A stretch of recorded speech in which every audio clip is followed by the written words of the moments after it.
বন্ধুরা, আশা করি তোমরা সবাই ভালো আছো। তোমার চ্যানেলে তোমাদের সবাইকে স্বাগতম। তো আজ আমি সংস্কৃত থেকে কিছু গুরুত্বপূর্ণ প্রশ্ন বলে দিচ্ছি এবং এই প্রশ্নগুলো ভালো করে পড়ে যাও। এর মধ্যে থেকেই তোমাদের প্রশ্ন পরীক্ষায় হুবহু কমন পাবে। তবে আজ যে প্রশ্নগুলো তোমাদের সামনে দিচ্ছি সেই প্রশ্নগুলো কিন্তু কোনো রকমভাবে বাদ দেবে না। একদম প্রথমেই যে বিষয়টা তোমাদের বলতে হবে সেটা হচ্ছে এমসিকিউ 15টা এবং এসএকিউ কিন্তু আমাদের 11টা রয়েছে, যার জন্য পাঠ্য বইটা কিন্তু ভালো করে খুঁটিয়ে পড়তে হবে। নেক্সট এবার আসি গদ্য। আমাদের দুটো গদ্য রয়েছে, তোমরা জানো, আর্যবর্ত বর্ণনম এবং বনগাথা গুহা। একদম স্পষ্ট করে বলি, আর্যবর্ত বর্ণনমের থেকে আমি 3টে প্রশ্ন দিয়েছি, আর বনগাথা গুহা থেকেও আমি তোমাদের 3টে প্রশ্ন দিয়েছি। দুটোর তিনটে করে মোট যদি কেউ 6টা প্রশ্ন পড়ো খুবই ভালো কথা, কিন্তু আমি একদম কম করে বলছি, কেউ এই 3টে প্রশ্ন পড়বে অথবা এই 3টে প্রশ্ন, যে কোনো 3টে প্রশ্ন, অর্থাৎ আর্যবর্ত বর্ণনামের থেকে বা বনগাথা গুহা থেকে। এই যে 3টে করে প্রশ্ন বলছি, এখান থেকেই একটা করে প্রশ্ন পাবে, মানে এতটাই কমন তোমরা ভাবতেও পারছো না। তো একটা প্রশ্ন তোমাদের লিখতে হবে, দুটো প্রশ্ন আসবে, তো যে কোনো একটা প্রশ্ন লিখলেই কিন্তু হয়ে যাবে। তো চলো, আর্যবর্ত বর্ণনাম থেকে যে প্রশ্নটা, প্রথম প্রশ্ন, আর্যবর্ত ও স্বর্গের তুলনা যেভাবে তিনি বিক্রভট্ট করেছেন তা বর্ণনা করো। দ্বিতীয় প্রশ্ন, আর্যবর্তকে কীভাবে শিবের জটাজলের সঙ্গে তুলনা করা হয়েছে। তৃতীয় প্রশ্ন, আর্যবর্তের প্রজাদের দীর্ঘ জীবন লাভের কারণ কী। ওকে, এই 3টে প্রশ্নের মধ্যে একটা প্রশ্ন আসবে। অথবা বনগাথা গুহা থেকে, বনগাথা গুহা গল্প অনুসারে কশ্যপ ও অলিপর্বার আর্থিক অবস্থা নিজের ভাষায় লেখো। দ্বিতীয় কোশ্চেন, বনগাথা গুহা গদ্যাংশটির সারমর্ম বা নামকরণের সার্থকতা লেখো।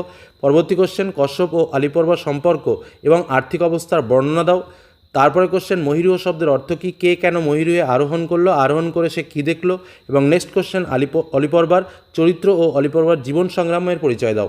এই যে কটা প্রশ্ন বললাম, এই কটা প্রশ্ন বনগাথা গুহা থেকে ভালো করে পড়ো। অর্থাৎ এই প্রথম যে 1, 2, 3 যে কটা প্রশ্ন বললাম, আর নিচের যে 2, 3, 4, 5, 6 এই যে কটা প্রশ্ন বললাম, অর্থাৎ 5টা প্রশ্ন, এখান থেকে একটা পাবে বনগাথা গুহা থেকে, আর আর্যবর্ত বর্ণনাম থেকে একটা কোশ্চেন পাবে। দুটো প্রশ্ন পাবে, একটা প্রশ্ন লিখতে হবে। ওকে, এই হলো গল্প থেকে সাজেশন।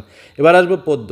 পদ্য থেকে আমাদের দুটো মূল বিষয় আছে, একটা হচ্ছে তোমার গঙ্গাস্রোতম, আর একটা হচ্ছে শ্রীমদ্ ভগবদ্গীতা।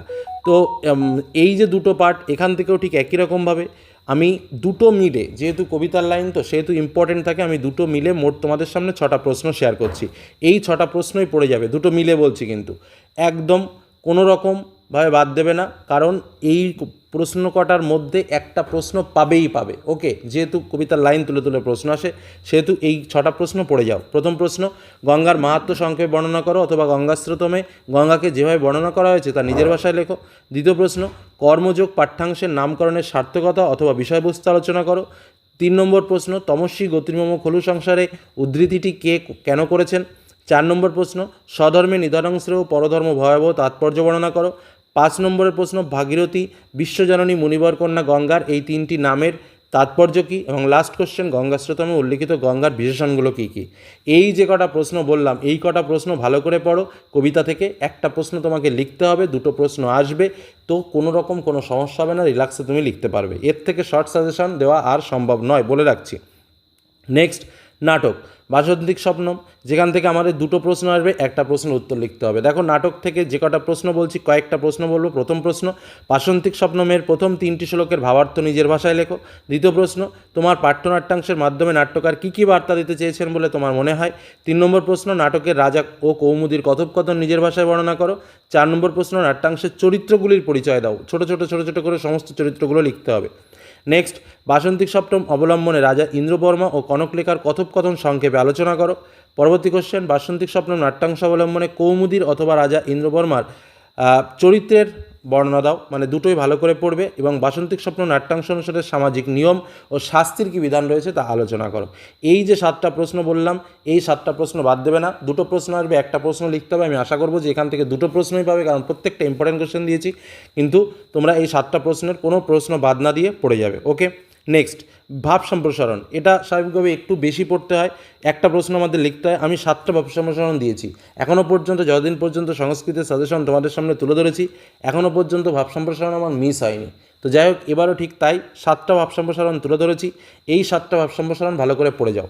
প্রথমটা, ততক্ষয়ং দ্রুততরং ক্রামণ্যকরং নিবৃত্ত দেশ পুণ্যতমোদ্দেশ কস্যস্য ন প্রিয় ভবেত পতিত্বধারিণী জাহ্নবী গঙ্গে অশোক্ত আচরণ কর্ম পরমাপ্রতি পুরুষ দেশ পুণ্যতমোদ্দেশ কস্যাসৌ ন প্রিয় ভবেত কর্মান্দ্রিয়ানি সংযম য আস্তে মনসা স্মরণ ইন্দ্রিয়ার্থান বিমূঢ়াত্মা মিথ্যাচার স উচ্চতে। এবং তস্মাৎ সত্য সততং কার্যং কর্ম সমাচার। এই যে 7টা রয়েছে তোমরা একটু ভালো করে দেখে নাও। তো এই 7টা কিন্তু মিস করবে না, এবং আশা রাখছি যে এই 7টার মধ্যে তোমরা কিন্তু 2টো পাবে, একটা প্রশ্ন লিখতে হবে, কিন্তু 7টাই পড়ে যাবে, মিস করবে না। কারণ লাইন তুলে তুলে যেহেতু আসে সেহেতু অনেক লাইন তোলা যায়, কিন্তু তার মধ্যে থেকে বেছে এই 7টা তোলা মানে বুঝতেই পারছো এর মধ্যে থেকে কমনের গ্যারান্টি নিচ্ছি যে একটা পাবেই, এমনকি 2টোই পেতে পারো। ঠিক আছে, নেক্সট 5, 6, 7, 8, 9 দাগে ব্যাকরণ থেকে প্রশ্ন আসে, এজন্য ব্যাকরণগুলো ভালো করে প্র্যাকটিস করতে হবে। তার মধ্যে কারক নির্ণয়, বিগ্রহ সহ সমাসের নাম, শব্দযুগলের অর্থ পার্থক্য, এক কথায় প্রকাশ, পরিনিষ্ঠিত রূপ সাধারণত পরীক্ষায় আসবে। মোট ব্যাকরণ থেকে 15 মার্কের উত্তর করতে হবে। দেখো ব্যাকরণের সাজেশন কিন্তু দেওয়া সম্ভব নয়। ঠিক আছে, এইগুলো ভালো করে প্র্যাকটিস করতে হবে, কারণ ব্যাকরণ সম্পূর্ণ প্র্যাকটিস নির্ভর। নেক্সট আমরা চলে আসবো সাহিত্য ইতিহাস। সাহিত্য ইতিহাস থেকে একটা প্রশ্ন লিখতে হবে। আমি 4টে প্রশ্ন বলবো, এই 4টের মধ্যে একটা প্রশ্ন আসবে। 1, প্রাচীন ভারতের গণিত চর্চা ও জ্যোতির্বিদ্যা সম্পর্কে আলোচনা করো। 2 নম্বর, কেন্তুম ও শতম সম্পর্কে টিকা লেখো। সংস্কৃত গীতিকাব্যের নমুনা অনুসারে মেঘদূতম এর মূল্য নিরূপণ করো। কেন্তুম, শতম আর মেঘদূতম একদম very very very very very important বলে রাখলাম। মেঘদূতম তো খুব ইম্পর্টেন্ট। নেক্সট, প্রাচীন ভারতের শল্য চিকিৎসায় সুশ্রুত সংহিতার গুরুত্ব আলোচনা করো। এবং লাস্ট, টিকা, মালবিকাগ্নিমিত্রম, মুদ্রারাক্ষস আর স্বপ্নবাসব দত্তম। এই কটা প্রশ্ন, কিচ্ছু করার নেই, একটা প্রশ্ন লিখতে হবে, যা আসবে এর মধ্যে আসবে, এটুকু নিশ্চিত থাকতে পারো, এর বাইরে আসবে না। নেক্সট, ভাষাতত্ত্ব। ভাষাতত্ত্বে তো কত প্রশ্ন রয়েছে, আমি তোমাদের জন্য 4টে প্রশ্ন সিলেক্ট করেছি ভাষাতত্ত্ব থেকে। প্রথম প্রশ্ন, ইন্দো ইউরোপীয় ভাষাগোষ্ঠীতে সংস্কৃতের স্থান নির্ণয় করো। দ্বিতীয় প্রশ্ন, ভারতীয় ভাষাগোষ্ঠীর 10টি শাখার নাম এবং পরিচয় দাও। তৃতীয় প্রশ্ন, কেন্তম ও শতম সম্পর্কে টিকা লেখো।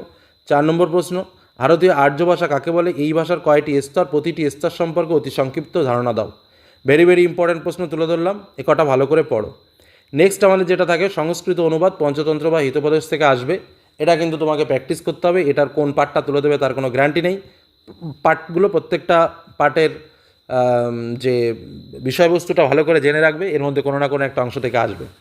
নেক্সট লাস্ট আমাদের যেটা থাকে, অনুচ্ছেদ রচনা, অর্থাৎ যেটা 5 মার্কস থাকে আমাদের লিখতে হয়। তো এবছর কোনটা কোনটা ইম্পর্টেন্ট আছে, অন্তর্জালম, মম প্রিয় উৎসব, মম জীবনের স্মরণীয় দিনম, তারপরে তোমার গ্রন্থাচার, যোগচর্চা, বসন্তকাল, আর রামায়ণম, আর একটা হচ্ছে মহাভারতম।